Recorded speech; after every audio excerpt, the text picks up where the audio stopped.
You walk into your homes and suddenly everything feels heavy. Arguments over nothing, illness with no medical cause, a darkness that creeps in without a reason. My brothers and sisters, not every storm you feel is physical. Sometimes it's the unseen. The evil eye, or Ain, is real. It is a silent invader, often unnoticed, but deeply destructive, and it can settle in your home without a sound. Today, let's uncover the warning signs, and more importantly, how to protect your home, your family, and your peace with the light of Allah. Sign 1. Peace turns to pressure, and you don't know why. There was a time when your home felt like a refuge and a sanctuary. You'd step inside and immediately feel lighter, safer, more whole.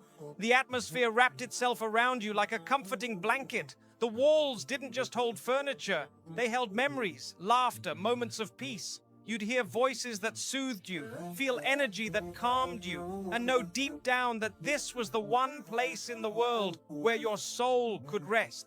Even if life outside was chaotic, inside these walls was where everything made sense. The home carried warmth not just because of what was in it, but because of the people inside it. People who were once deeply connected, deeply loving, deeply at ease. Light lived there, not just from the lamps or the windows, but in the way your family treated one another. There was a softness in the way conversations flowed, even when there was disagreement. There was a gentle rhythm in the way forgiveness happened, in how quickly small misunderstandings were resolved. The peace didn't mean there were no problems. It meant that love always found its way back. There was a calm between the chaos, a sense that you were all on the same side. Home wasn't just a physical structure, it was an emotional container, one filled with mercy, barakah, and unspoken unity. You used to look forward to coming back.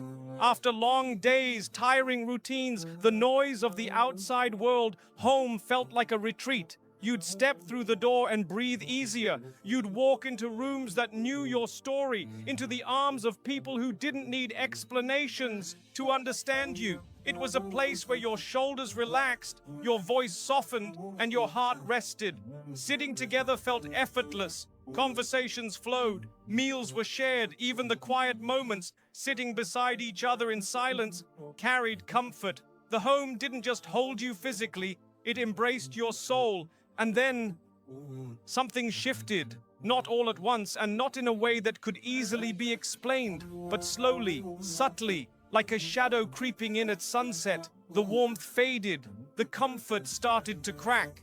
Tension began to replace laughter. Moments of joy became fewer. Now, conversations turn cold, words are sharp, patience is thin. Even the smallest inconvenience feels like a spark ready to start a fire. People who used to sit beside each other in peace now avoid eye contact. Arguments begin for reasons no one remembers. And instead of feeling embraced by your home, you feel like you're walking on eggshells in your own space. It's confusing because there was no disaster, no major incident, no obvious cause, just a shift, a change in energy, a sense of emotional distance. And what's worse is that you can't pinpoint the moment it happened. That's what makes it so painful. You remember the warmth, you long for the peace, but now all you feel is pressure, and you don't know why. You start asking questions in your mind. Is it just stress? Are we all tired? Have we changed? And while all of these may play a part, deep down something whispers, this feels spiritual. That's because it might be. Sometimes what feels like emotional disconnection is actually the result of spiritual disturbance. And the evil eye doesn't knock when it enters. It doesn't make noise. It doesn't shatter glass or move objects. It goes straight to the heart. It poisons the atmosphere. It creates friction where there once was love. It injects misunderstanding into the smallest exchanges. And the people inside begin to feel a growing wall, not made of stone, but of invisible distance. People sleep under the same roof, but their hearts feel miles apart. The evil eye often enters through unguarded admiration. A friend sees your peace, your joy, your family's connection, and admires it without saying, MashaAllah. A visitor walks through your home and comments on its beauty without invoking Allah's name. A relative sees your comfort and feels envy even if silently. And from that glance, from that word, from that heart, a spiritual arrow is fired. And if your home is unprotected, it enters quietly, fatally. And when it does, it doesn't damage your house. It damages what makes your house a home. The love, the mercy, the bond between hearts. It creates coldness. It causes people to pull away emotionally. It turns warmth into indifference. And worst of all, it makes you question yourself, your family, your choices. When really the problem came from outside. It builds confusion, it feeds frustration, and it grows in silence. So, if your home has changed, if the atmosphere feels tense, if the people inside seem disconnected and you can't explain why, don't ignore that feeling. Pay attention, because sometimes what you're sensing isn't just emotion, it's a spiritual invasion. It's not a coincidence. It's not just life. It might be the evil eye. And if that's the case, then your fight is not with each other. Your battle is against something unseen. And your defense must begin with dhikr, dua, and the remembrance of the one who sees what you can't. Because this is not just tension. This is spiritual warfare. And your home is the battlefield. Sign 2, your health is fading, but the tests say you're fine. You wake up not with energy, but with exhaustion. Your eyes open, but your body feels like it hasn't rested. There's a weight on your chest, a dull ache in your joints, a tightness in your shoulders. It feels like you've run a marathon in your sleep, as if you've been battling something unseen all night. And this isn't just one day, it's been happening again and again. You try to brush it off. You tell yourself, maybe I'm just overworked, and maybe I need more rest.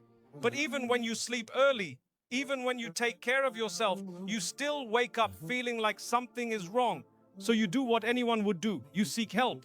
You visit the doctor. You explain the pain, the fatigue, the lack of motivation, the constant fog in your head. You go through blood tests, scans, treatments. You take supplements. You adjust your diet. You try to stay active, and still nothing changes. The results come back clean. The doctors say you're fine. You're healthy, they tell you. But you don't feel healthy, you don't feel fine, you feel drained, weak, disconnected from yourself. And it's in that silence, when the world gives you no answers, that the soul begins to speak. That quiet inner voice, often drowned out by noise and distraction, starts whispering, this is deeper than the body. This isn't just physical. Something unseen is affecting you. And that's when you start remembering what you once ignored. That not all pain has a worldly cause, that some wounds aren't visible, that some sicknesses begin with a gaze. The evil eye, or Ain, is not folklore. It is a truth confirmed by our Prophet, peace be upon him, who said, the evil eye is real. It is real because we as human beings are vulnerable. Our blessings can be admired, our energy can be envied, our beauty, our strength, our health, all of it can be seen and silently resented. And if that gaze is not followed with MashaAllah, if that admiration isn't guarded with remembrance of Allah, it can harm. And when it harms, it often doesn't come as a strike, but as a slow drain, a quiet depletion. It robs you of your energy, not in one moment, but over time. You start to feel distant from yourself. Things you used to enjoy now feel like burdens. You feel constantly tired even though you're doing less. You feel irritable, disconnected, lost, as if you're walking through life under a dark cloud. You want to be present with your family, but you feel distant. You want to focus in prayer, but your mind won't stay still. You want to be productive, but even the smallest task feels too big. And what's even more frightening is that it doesn't only affect you. The people in your home may be feeling the same. Your spouse might be facing constant fatigue. Your children might be crying more, getting sick more, sleeping less. There's a tension in the air, a kind of stillness that doesn't feel peaceful. It feels heavy, as if something is sitting over the house, quietly pressing down on every heart under that roof. And this harm may not have come from evil intention. Sometimes it comes from someone who loved you, someone who admired your strength, your beauty, your health, but forgot to protect their gaze. They didn't say mashallah, they didn't ask Allah to bless you. They simply looked, and that look was enough. Because envy doesn't need to be shouted. Sometimes it's quiet, sometimes it's unintentional, but it's always dangerous when left unchecked. The evil eye doesn't knock. It doesn't break windows or slam doors. It slips through admiration. It travels through unguarded hearts. And if your home is spiritually vulnerable, if there is no regular remembrance of Allah, no daily adhkar, no Qur'an being recited, then it finds space to settle. And once it settles, it touches what's most vital to you: your health, your energy, your ability to function and feel alive. And so you begin to shrink without realizing it. You don't laugh like you used to. You don't move like you used to. You cancel plans. You withdraw from people. You feel like a shadow of who you were, but you don't understand why. That is the moment to stop blaming your body and start protecting your soul, because the solution doesn't lie only in medicine. Sometimes the cure comes from the one who created the body and the soul. Sometimes what you need is not another pill, but the healing of Ruqyah, the recitation of the Qur'an, the power of the morning and evening adhkar, the protection of Ayatul Kursi, the blessings of Surah Al-Baqarah echoing through your home. When the evil eye drains your health, it does so quietly, but the healing of Allah enters with light. You may not see it, but when you speak the words of Allah, when you make dua with sincerity, when you turn to Him in complete reliance, something begins to shift. The fog lifts, the pain lessens, the energy returns, not all at once, but slowly, steadily through divine permission. So if your body is tired and the world says you're fine, listen to your soul. If your strength is fading and no one understands, turn to the one who knows you better than you know yourself. If the cause is unseen, then so is the cure. And it begins with returning to the one who sees all things. He is Ash Shafi, the healer. And when he heals, no trace of harm remains. Sign 3, your blessings are bleeding and you can't stop the loss. Once upon a time, things were flowing. You didn't have everything, but you had enough. Your income met your needs. Your savings grew slowly but surely. You were content. You weren't chasing wealth for pride. You were simply thankful for the barakah in what you had. When you worked, results followed. When you planned, things came together. Even in the tough moments, there was a hidden ease, a sense that Allah was carrying you through, providing in quiet ways you couldn't always explain. You felt secure. You felt stable. You felt that your efforts had value, that your provision was blessed. And then something shifted without warning, without reason, without sin. Your risk started slipping through your fingers. Unexpected problems began piling up, one after another. One day your car breaks down, the next, an emergency bill arrives. Suddenly your steady income starts to feel like it's barely enough to survive. You keep asking yourself, where is it all going? You review your spending, you double your efforts, you try budgeting again, you look for mistakes in your plans, but nothing explains it. You aren't spending recklessly, you aren't wasting, and still, it feels like your wealth is disappearing. Your hands are working, but the barakah is missing. You're doing everything right, but things keep going wrong. And the harder you work, the further stability seems to drift from you. That's when your heart begins to sense something that numbers can't explain. That maybe this is not just a financial issue, maybe this is spiritual. Maybe something unseen has landed on your blessings and is quietly bleeding them dry. The evil eye doesn't always show up with illness or conflict.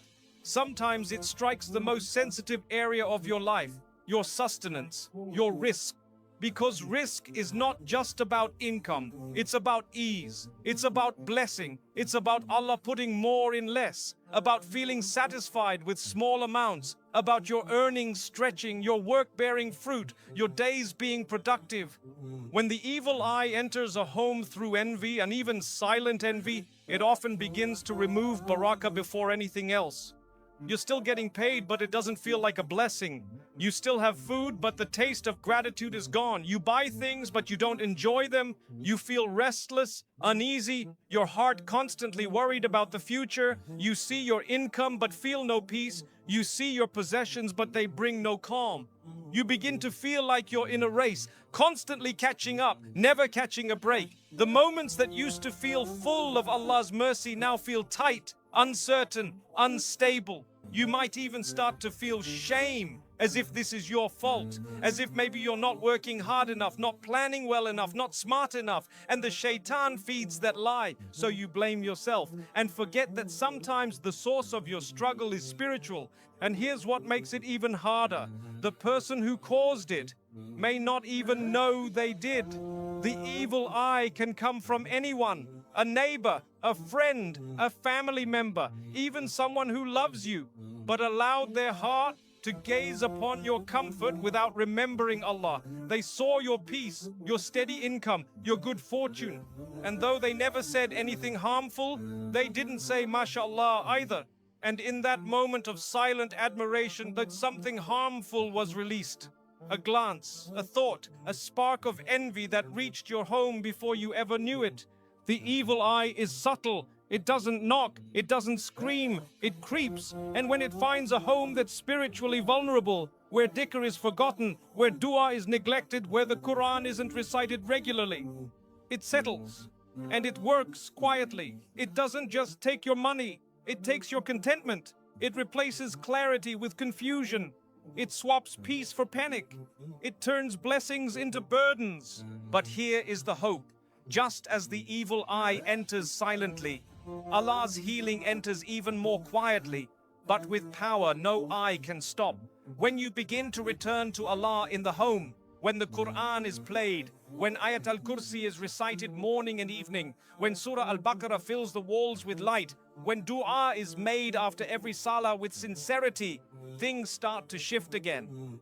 Slowly you'll feel ease returning, the panic quieting, the confusion clearing. Your work begins to feel purposeful again. You may not see wealth explode, but you'll feel barakah return. The same income begins to stretch. The same work begins to bring peace. The stress begins to fade. The fog begins to lift. Allah never removes something from His servant except to teach them something greater. Maybe the bleeding of your blessings wasn't punishment, but protection, a wake-up call, a reminder to spiritually guard your home, your wealth, your heart, with dhikr, with gratitude, with submission. So if your blessings have started fading, don't just check your budget, check your heart. Don't just chase solutions, chase Allah's protection. The risk you seek is already written, but the protection of that risk, that begins with you. Start today. And no evil eye can touch what Allah surrounds with light. Sign 4. Your sleep becomes a place of fear. Sleep. It's meant to be a divine pause from the world, a gift from Allah, a time when the body is still and the soul is entrusted to the care of its creator. Allah calls sleep a mercy, and rightly so, because during sleep we are disconnected from pain, from responsibility, from worry. The noise of the world fades, and we are left with nothing but stillness and surrender. For many, sleep is the only time they find true peace. But when the evil eye enters your home, even this sacred peace can be taken. It doesn't start loudly, it's subtle. You begin to feel restless at night. You toss and turn. You stare at the ceiling for hours, unable to drift off even though your body begs for sleep. You wake up multiple times for no reason. Your heart races. You sweat. You feel something heavy on your chest, like you're carrying unseen weight even while lying down. When you finally do sleep, the dreams come. Strange, dark, intense, sometimes terrifying. You wake up confused, disturbed, heart pounding, not knowing what just happened.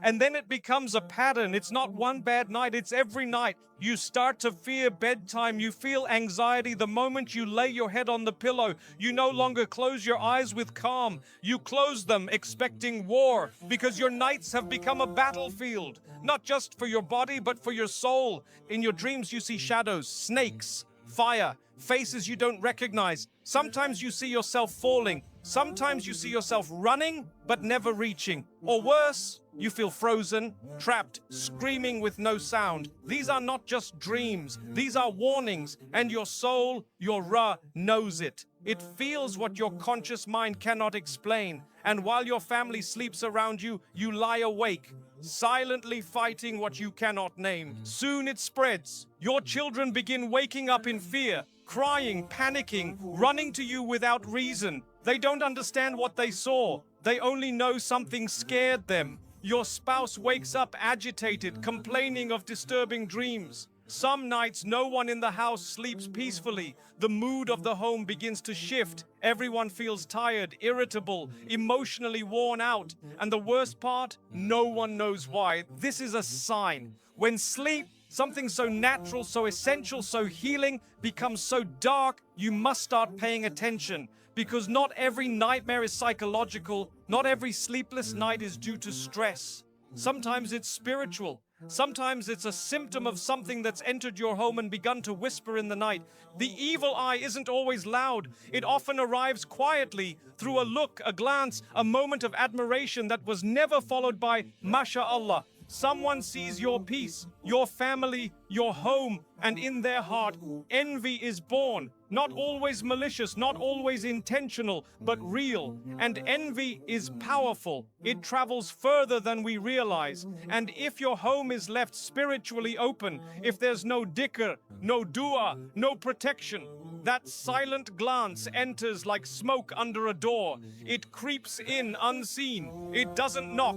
It settles. Then once it settles, it begins to disturb the ruh before it disturbs anything else, because the soul is the most sensitive. The body might feel fine, the mind might try to deny it, but the soul, it knows. It senses every presence, every energy, every spiritual imbalance.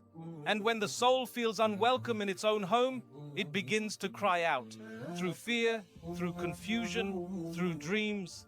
That's why we are taught to protect our nights. That's why the Prophet, peace be upon him, told us to recite Ayatul Kursi before we sleep, to say the morning and evening adhkar, to seek refuge in Allah from the envy of the envious and the harm of what He created.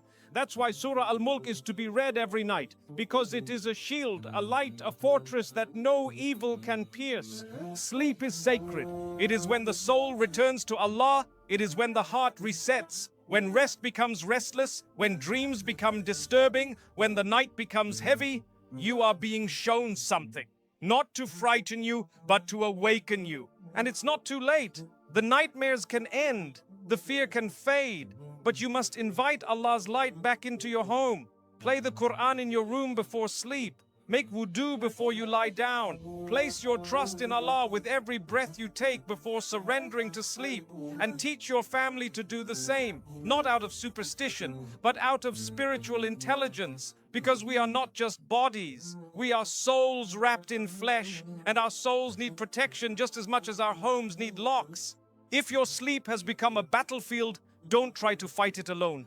Call on the one who never sleeps. The one who guards the night. The one who can replace fear with peace, shadows with light, and terror with tranquility.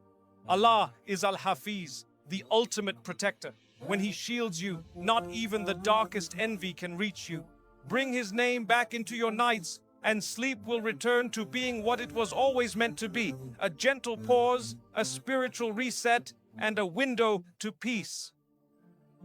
Sign 5, the home feels off, but you can't explain it.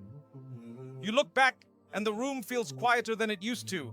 Not because of silence, but because of absence. One by one, people who were once close have faded, slowly, without explanation. A friend you trusted suddenly stops replying. A sibling grows distant. A spouse withdraws emotionally. The laughter that used to fill your home now echoes in your memory. And you're left wondering, where did everyone go? At first you think maybe it's just life. People grow apart. Circumstances change. Everyone is busy. But then it starts to repeat, again and again. It's not one person leaving. It's a pattern of distance, a chain of coldness. People disappearing emotionally, mentally, spiritually, even if they're still physically around. And the pain of it is not just that they left. It's that they left without a reason. You scroll through old messages, trying to pinpoint the moment it changed. You remember the last conversation, the last gathering, the last call, and everything seemed fine. But now they've gone silent. They've grown cold. You feel their energy pulling away and you don't know what you did. You start to blame yourself. You ask yourself over and over again, was it something I said? Something I did? But your heart says, no, something deeper is happening. Something unseen. Because this isn't just emotional distance, it's spiritual disturbance. When the evil eye enters your home through envy, through admiration left unguarded, through energy that wasn't cleansed by the remembrance of Allah, one of the most painful signs is the breaking of relationships that once brought you joy, comfort, and connection. You may have been blessed with beautiful bonds, a loving spouse, loyal friends, a family full of unity, a house filled with warmth, but blessings that aren't protected attract the envy of those who watch from a distance. Sometimes they're people you know, sometimes they're even people you love. They see your happiness, your laughter, your closeness, and without saying mashallah, without protecting their own heart with dhikr, their silent envy is released.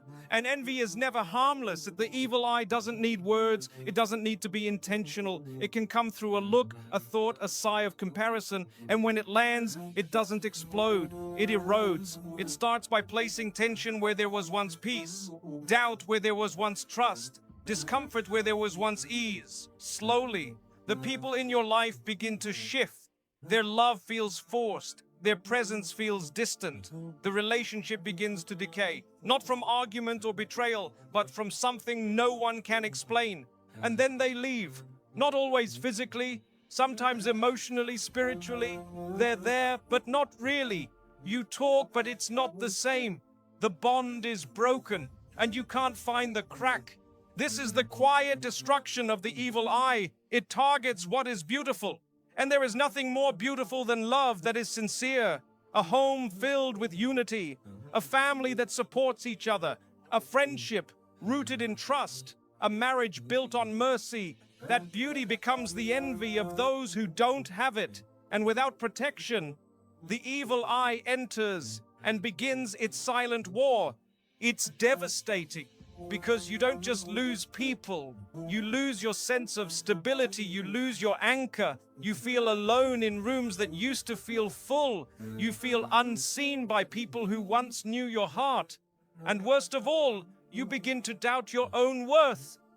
Shaitan whispers to you, they left because of you. You're not lovable. You're not enough.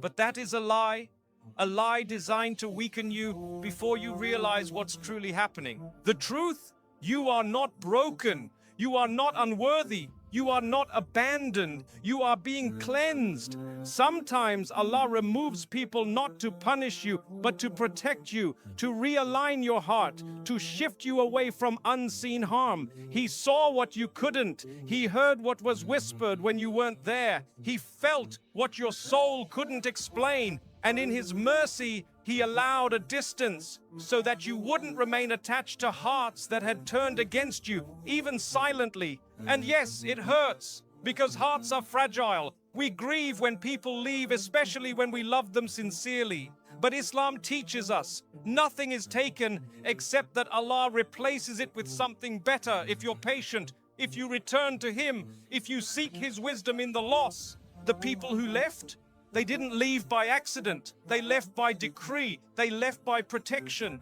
They left because your soul was being prepared for something purer, for relationships that carry light instead of jealousy, for love that is blessed instead of tested, for company that lifts your iman instead of draining your ra.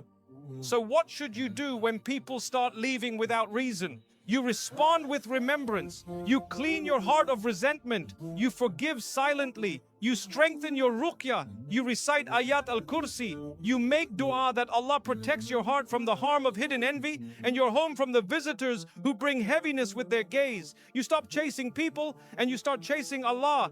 Because when Allah loves you, He subtracts before He adds. He clears the room before He fills it with better company. He quiets the noise before He teaches you to hear His voice more clearly. And He removes what is no longer part of your growth, even if it once brought you joy.